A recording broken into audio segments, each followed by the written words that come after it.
think what we shared were our feelings about what's going on in the country, our aspirations, what it is we were concerned about. And there were many issues. We covered many issues. Lots of issues. Lots of issues about how we're not really that moderate as we make out. Yeah. And also on corruption. And we talked about 1MDB. And we certainly,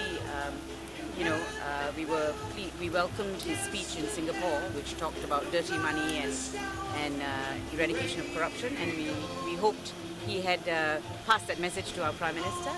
And he was very concerned about Anwar Ibrahim as well. So we expressed our views about it being a political prosecution. And he was very concerned about his treatment, whether he was treated well, whether his health, whether his health was being attended to, whether he had books, but basically being treated like a human being rather than anything else.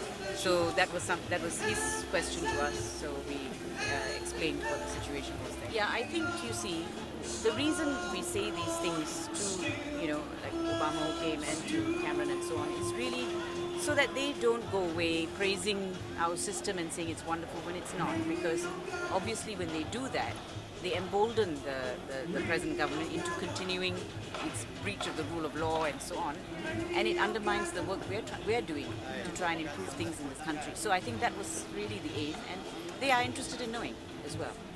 Actually, I had a program tonight in Shah Alam, but the High Commissioner conveyed the message that there's a need for a meeting with the Prime Minister, Cameron, and certainly I welcome that. So we had a private chat today, and he responded very positive. I expressed concern about his visit. Of course, there are some concerns that he should cancel the visit to Malaysia, and the Prime Minister admitted that this is also the concern of some friends in UK. But I personally believe that the visit is also important for him to send a very strong message to Prime Minister Najib and also Putrajaya that certain things need to be addressed. Number one, I told the Prime Minister the concern among many Malaysians that the Prime Minister Najib must be accountable of public monies that go into investment.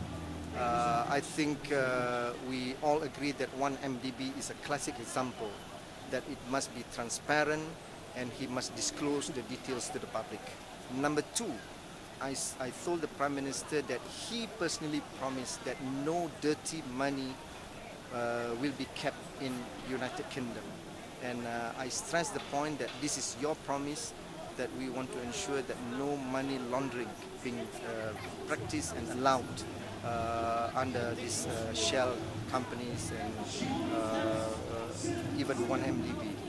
Thirdly, also I expressed concern about the welfare and the well-being of Datuk Seri Anwar Ibrahim.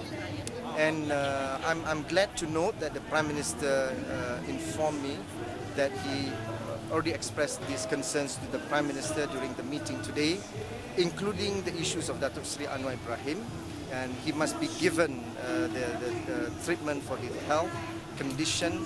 He must have access to books, and I think he must be given a fair treatment. Prime Minister Cameron informed me that he has conveyed these issues to the Prime Minister Najib, and including the issue of Datuk Seri Anwar Ibrahim, that he must be given medical treatment immediately, and also he must have access to books. That came from the Prime Minister Cameron. Okay. So I'm glad, but we want to see that the government, Datuk Seri Najib, must address these issues immediately.